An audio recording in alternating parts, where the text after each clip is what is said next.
جن، موضوعی که برای بسیاری جذاب و برای برخی ترسناک است. باورهای قدیمی و داستانهای عامیانه جن را به عنوان موجوداتی قدرتمند و گاهی خطرناک توصیف می‌کنند. اما حقیقت چیست؟ سلام، ما در این ویدیو به تفکیک 5 روش اصلی تسخیر جن از افسانه‌های بی‌پایه می‌پردازیم و به شما هشدار می‌دهیم که چرا باید از مسئله جنگیری دوری کنید. موکل جن به جنی گفته می شود که برای انجام کار خاصی گمارده شود. یعنی موکل جن برخلاف باور عموم یک موجود خاص نیست، بلکه جنی است که کار خاصی و وظیفه‌ای بر دوش داشته و چون در تسخیرات جن حاضر شده ملزم به انجام کاری است، لذا به آن موکل شخص می گویند.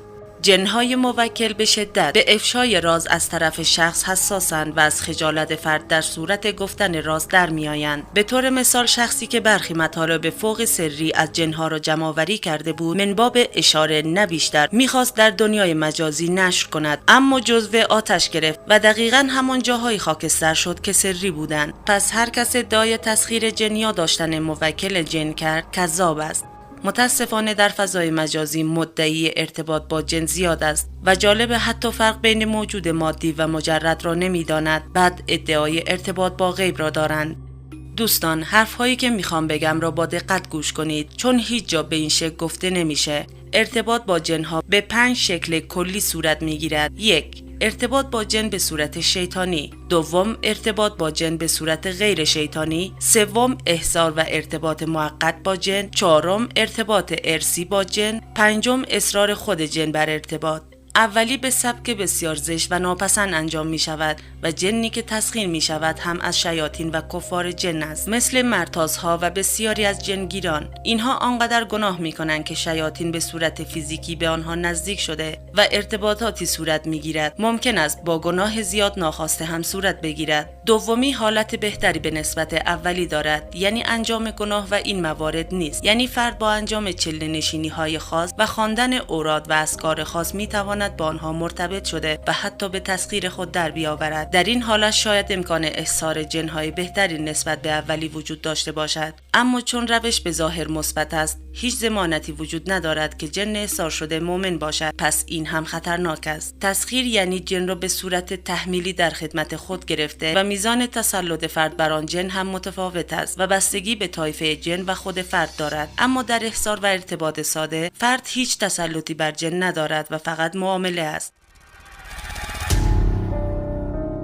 3 هم اعمال و خواندن اوراد و اذکاری است که حالت تسخیر و اجبار جن در آن نیست. مثلا من یک جلسه احضار می کنم و جن احضار شده با من سخن گفته و کار خاصی را با میل خودش انجام می دهد و اگر نخواست ارتباط دیگری با او نخواهد بود. 4 به صورت ارثی است. مثلا پدر شخصی موکل داشته و پس از مرگ او جن مورد نظر عهد با فرزندش بسته و بدون اینکه فرزندش کاری کند موکل او می شود.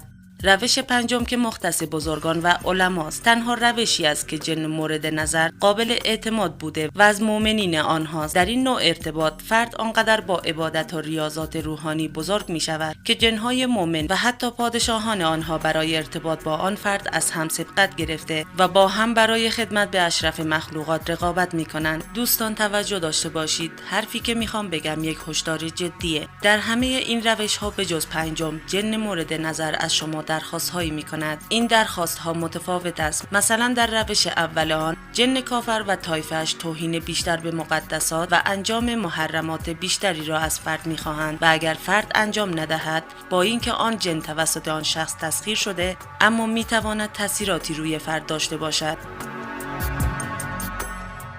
جن چه خوب باشد چه بد درخواست دارد و خوب و بدی درخواستشان هم مثل خودشان متفاوت است و اما روش 5 هیچ درخواستی صورت نمیگیرد، چرا که اصرار بر ارتباط از طرف جن است. در همه روش ها جز روش 5 جن در دنیای خودش و در میان جن ها تسخیر می شود. اما جالبه بدونید بسیار هوای همدیگر را دارند. یعنی اگر قصد انتقام باشد، جن های بسیاری برای آزار شما خواهند آمد. برای دیدن ویدیوهای بیشتر کانال مهدی تیوی را سابسکرایب کنید. سپاس از اینکه منو همراهی کردید. تا ویدیوی بعد، خدا نگهدار.